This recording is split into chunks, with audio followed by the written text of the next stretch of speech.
തിരുവനന്തപുരത്ത് ജില്ലാ പഞ്ചായത്ത് അത് LDFന്റെ കയ്യിൽ തന്നെയാണ്. തിരുവനന്തപുരം ജില്ലാ പഞ്ചായത്ത് കഴിഞ്ഞ ഒരു 15 വർഷമായിട്ട് LDFന്റെ കയ്യിൽ തന്നെയാണ്.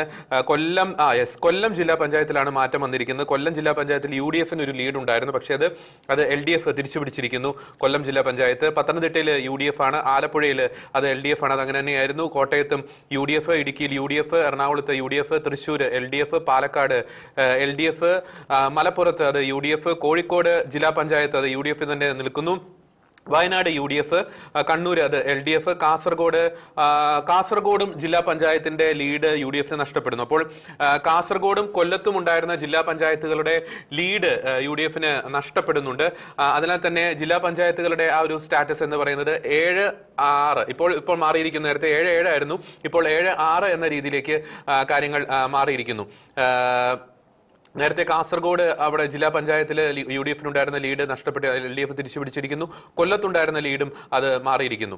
അപ്പോൾ അല്പം ജില്ലാ പഞ്ചായത്തുകളുടെ കാര്യത്തിൽ UDFന്റെ ലീഡ് നിലയിൽ അല്പം ഒരു കുറവ് സംഭവിക്കുന്നുണ്ട്. കൊല്ലത്ത് 14-19-10, LDF 14, NDA 10, UDF 19, ഒപ്പത്തിനൊപ്പമുള്ള ഒരു പോരാട്ടം. 3 മുന്നണികളും തമ്മിൽ ഒപ്പത്തിനൊപ്പമുള്ള ഒരു പോരാട്ടം തന്നെ കൊല്ലം ജില്ലയിൽ സംഭവിക്കുന്നുണ്ട്.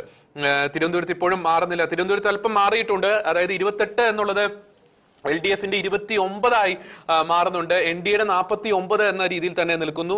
UDF 19 എന്ന രീതിയിലാണ് നിൽക്കുന്നത്. അതേഴ്സ് 2 എന്ന നിലയിൽ തന്നെ നിൽക്കുന്നു. അപ്പോൾ LDF അല്പം നില മെച്ചപ്പെടുത്തുന്നുണ്ട്, പക്ഷേ NDA 49 തന്നെ നിൽക്കുകയാണ്. UDF 19, LDF 29, NDA 49, അതേഴ്സ് 2 എന്ന ആ ഒരു ടാലിയിൽ തന്നെയാണ് തിരുവനന്തപുരത്തെ കാര്യങ്ങൾ നിൽക്കുന്നത്. NDAയുടെ 49 എന്നൊരു ടാലി കുറെ നേരമായിട്ട് മാറുന്നില്ല, അത് അങ്ങനെ തന്നെ നിൽക്കുകയാണ്.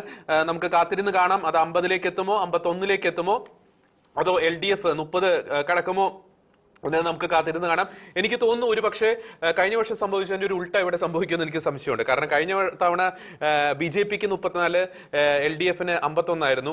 ഇത്തവണ എനിക്ക് തോന്നുന്നു ഒരു പക്ഷേ LDFന് 34, BJPക്ക് 51 ആ രീതിയിലേക്ക് പോകുമോ എന്ന് ഒരു സംശയമുണ്ട്. നേരത്തെ കഴിഞ്ഞ വട്ടം സംഭവിച്ചതിന്റെ ഒരു ഉൾട്ടയിലേക്ക് പോകുമോ എന്നൊരു സംശയം ഉണ്ട്. നമുക്ക് കാത്തിരുന്ന് കാണാം. ഏതായാലും വരും നിമിഷങ്ങൾ നിർണായകം തന്നെയാണ്. NDA 49, LDF അല്പാൽപമായി അവരുടെ ലീഡ് നില വർദ്ധിപ്പിക്കുന്നുണ്ട്, 29-ലേക്ക് എത്തിക്കുന്നു. UDF 19-ൽ തന്നെ നിൽക്കുന്നു. അത് അവർക്ക് അഭിമാനിക്കാൻ, കാരണം 10 സീറ്റിൽ നിന്നും 19-ലേക്ക് എത്തുക എന്നത് നിസ്സാരമായിട്ടുള്ള കാര്യമല്ല. പ്രത്യേകിച്ച് തിരുവനന്തപുരം കോർപ്പറേഷൻ പോലുള്ള വളരെ കോംപ്ലിക്കേറ്റഡ് ആയിട്ടുള്ള രാഷ്ട്രീയ സാഹചര്യം നിലനിൽക്കുന്ന ഒരു കോർപ്പറേഷനിൽ ശരിക്കും ഇനി എത്രത്തോളം ചേസ് ചെയ്ത് പിടിക്കാൻ പറ്റുമെന്നുള്ള കാര്യത്തിൽ ഒരു സംശയമാണ്. എങ്കിൽ പോലും വലിയൊരു മാറ്റം നമുക്ക് അവിടെ കാണാൻ സാധിക്കുന്നുണ്ട്.